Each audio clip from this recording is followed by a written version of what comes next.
The story of Elisa Lam's tragic death begins in January 2013, when the 21-year-old student decided to take a solo trip from her home in Vancouver, Canada, to explore parts of California. She documented her journey online, sharing her excitement, her thoughts, and even her struggles with mental health. Elisa's openness about her bipolar disorder and depression made her relatable to many, but it also hinted at the vulnerability she carried. Her trip led her to Los Angeles, where she checked into the Cecil Hotel. The building itself carried a dark history, a place known for crime, tragedy, and mystery, often a refuge for those who lived on society's fringes. Elisa, though, seemed unaware of its infamous reputation. The hotel offered affordable lodging for travelers like her, and for a while, everything seemed normal. But something was not right. As the days passed, Elisa's family became alarmed when she stopped contacting them. She had been in regular communication, making it clear she wanted them to know she was safe. Then, suddenly, silence. When they reported her missing, the Los Angeles Police Department launched an investigation, but at first, they found no trace of her.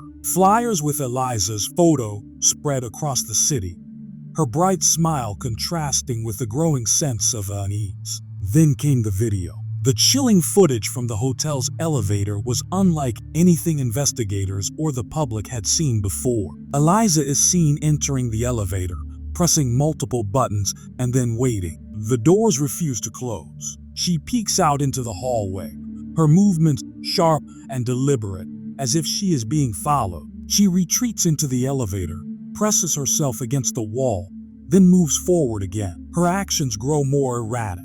She steps in and out of the elevator, her hands gesturing in ways that seem to convey panic or conversation with someone unseen. All the while, the elevator doors inexplicably remain open, as if stuck in a moment of time. When the video was released, it went viral almost instantly. The unsettling behavior, the ominous stillness of the elevator, and the absence of any clear threat left viewers worldwide in suspense. Theories exploded. Was Elisa fleeing from someone? Was she experiencing a mental health episode? Or was there something darker, perhaps supernatural, at work?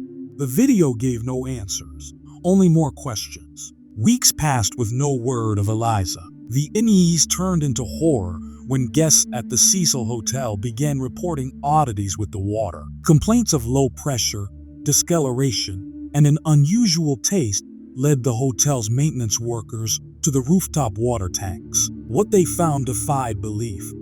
Elisa's body, floating lifelessly inside one of the tanks. She had been missing for nearly 3 weeks. The discovery was as baffling as it was gruesome. How had Elisa reached the tanks? The rooftop was locked, the doors alarmed, and the tanks themselves difficult to access. Even opening the heavy lids required strength and precision. Investigators' questions seemed to multiply with every detail they uncovered. The autopsy report ruled Elisa's death accidental, citing drowning as the cause. Her toxicology results showed traces of her prescribed medications, consistent with her treatment for bipolar disorder.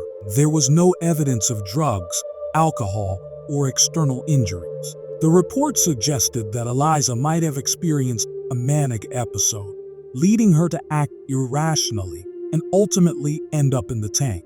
But to many, this explanation felt insufficient. How did she bypass the hotel's security measures? Why did no one see her in the days leading to her death?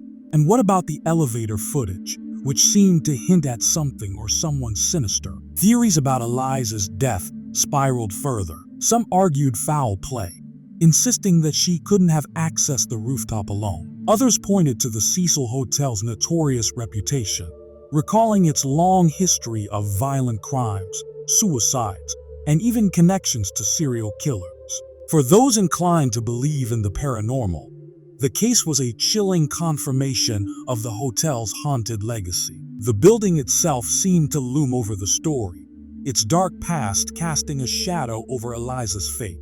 And yet, Elisa's story remains unresolved. Despite the official ruling, The details of her death, the elevator video, the rooftop access, the eerie timing linger in the minds of all who hear it. The Cecil Hotel, too, stands as a grim monument to her case, its walls bearing the weight of unspeakable tragedies and unanswered questions. In the years since, Elisa's case has become a magnet for true crime enthusiasts, paranormal investigators, and conspiracy theorists. Documentaries and podcasts have delved into the mystery, each attempting to unravel the enigma of her final moments. But perhaps the most haunting aspect of Elisa's story is its humanity. The image of a young woman, vulnerable and searching for adventure, whose life ended in a way no one can fully explain. Thank you for joining us as we revisited this suspenseful and tragic case. Elisa Lam's story reminds us of the fragility of life and the weight of unanswered questions. If this story left you intrigued or unsettled, be sure to like, share, and subscribe for more explorations of the world's most compelling mysteries. Until next time, stay curious and stay safe.